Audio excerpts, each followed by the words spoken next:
Hürmetli vatandaş, bugünkü leksiyelerimizle başlayımız. Leksiyerisi de gadiruzi. Washington'dan sözdeyimiz. Bugünkü ıslah 2022 yıl 7. ayının 28. günü. Bugünkü vaziyetten söz etsek vatandaş, Amerika Koşmuş Ştatlarının prezidenti Joe Biden, Cumhur'un reisi Xi Jinping bilen Washington vaqti attigan saat 8'den başlap degidek telefon söhbeti ötkazdi. Bu söhbette söz oturup koyulgan meseleler Ukrayna meselesi, deste Tayvan ciddiligi meselesi, andın kişilik hukuk meselesi. Tünügün sözlügen toq sizlerge qani kişilik hukuk dep mana bugün Prezident Joe Biden resmi söhbetke oltağanda kişilik hukuk meselesi oturuğa çıktı degen gep, hürmetlik vatandaş.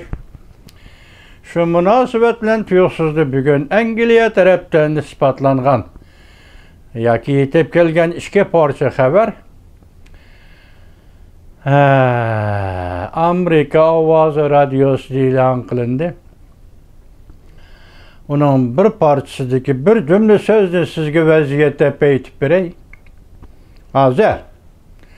Bütün dünyada bin tüvenge, Xitayning bin tüveniga mustamlika Uyg'uristonda hammani monopol qilgan, kontrollik ostiga olgan bin tüvenge munosabatlik 862 ming dedim ata to'liq etkizman ovozi shunchalik 862 ming shirkat yoki iqtisod gavdisi bin tuvan bilan aloqada ekan, iqtisodiy munosabati bor ekan vatandosh.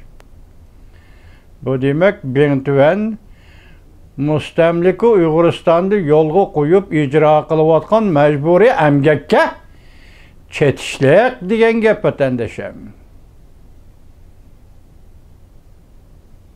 Uyg'ur. Buni Allah xolisa atasilar gelip kelimiz bugünkü vaziyetning jiddiligi bilan. Yani saat 12'lar atrofida keldi Amerika ovoziga bu xabar. Yoki men keyin kechikib ko'rib qoldimmi, beshim qayda vatandoshim. Bir inson ekanmiz albatta, siz ko'rsangiz bu xabarni beshingiz qaydi. Demak, hozir Uyg'urlarni yer shari bo'yicha 862 ming shirkat eksploatatsiya qilyotidi, zulm sitam qilyotidi, majburiy emgakka solyotidi, qul qilyotidi. Uni mayda deb qo'rqitib jazo lageri etchib Uyg'urlarni jazo lageri qamayotidi. 862 ming shirkat. Rahmat Angliyaning pasiballarga. Biz ölüp ketkisi shunchalik xabarni bosimi anglab ketishga muyassar bo'ldik. Rahmat sizlarga Angliyaning pasiballari, olimlar, tadqiqotchilar. Endi yana bir vaziyat bugün Prezident Joe Biden bilan Reis Xi Jinping telefon söhbeti o'tkazganda yana bir qarorni, ya'ni Nancy Pelosi xonimning Tayvanni ziyorat qilish qarorini masalan deymiz. Nancy Pelosi Tayvanni ziyorat qilishni qaror qildi. Prezident Joe Biden bu qarorni Reis Xi Jinpingga yetkazdi. Söhbet jarayonida yetkazdi. Endi Tinch okean qo'mondonlik organi ijro qilish ofitseri Nancy Pelosining ziyoratini qo'g'dash plani tuzdi. Aynak axborot sahnasi 7. ayning 28. kuni yutuq. Demak, Nancy Pelosi xonim Tayvanni ziyorat qilishni qaror qildi. Bu qarorni Prezident Joe Biden bugün Reis Xi Jinpingga yetkazdi. Qaltis gap. Nancy Pelosining Tayvanni ziyorat qilishini qaror qilishi bu bir qaltis gap. Anda söhbeti, telefon söhbetide Prezident Joe Biden Amerika Qo'shma Shtatlarining prezidenti Joe Biden'ın bu kararını reis Xi Jinping'e yetkizgenligi bu hem kaltıs gap vatandaşım. Ondan biz tünün sizlerge degen edik, hazır haber yetip gelmedi dedik. Yaponiya parlamentinin yuqori derecelik amaldarlari, yuqori derecelik degende hakikaten yuqori derecelik deyishga arziydi ekan vatandaşın. Bunun içinde 2 nefer kişi sabiq qo'g'dunish nazoratinin amaldarlari ekan. Demek her bir amaldarlar bu qatim parlament a'zolari bulup yoki parlament a'zolari bo'lish sifati bilan Tayvanni ziyorat qildi. Tayvanga keldi. Sayyimin xonim bularni qabul qildi va ular bilan ko'rishdi degan xabar bugun Amerika ovozida yetib keldi. Bu qaltis vaziyat ustiga yetib kelgan qaltis vaziyat vatandoshim.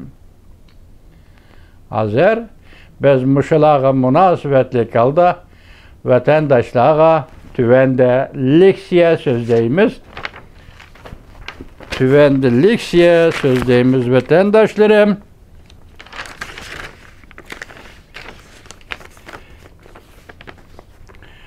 Bugün başlandı deylik, ondan yana vaziyet ki yarışa. Avustralya'nın Sydney şehrinde 26 devlet, bu makaltıs gap vatandaşlar, 26 devlet müdafiə ministerleri yığın açtı. Aşkarıdan aşkar oturup koyulgan fikir, Cungunun burayındaki tinçlikki elip gelip otkan tehdidiga karşı duruş. İşte muşundaq geldi vatandaşım. Önemdeki yani bir vaziyet bugünletin Merkezi Komitet yani siyasi büro yığın açıp Cungu'da Cungu iktisadının çekingenliğine yeni Xitaycha yeni tifade yeniden yeni ufkun bilen eğizgi aldı. Hem şu münasebetle 1 trilyon yuan pul koyup etishni karar kıldı. Demek Cungu'nun iktisadi çekindiği diyen. Bugünkü vaziyetler sizlerge bir cümleden mana muşu degenim sizlerge yetkizdiği vaziyetim mana muşu endi tövendi vatandaş. Sizlerge muşunun münasebet leksiyelerini sözleyimiz.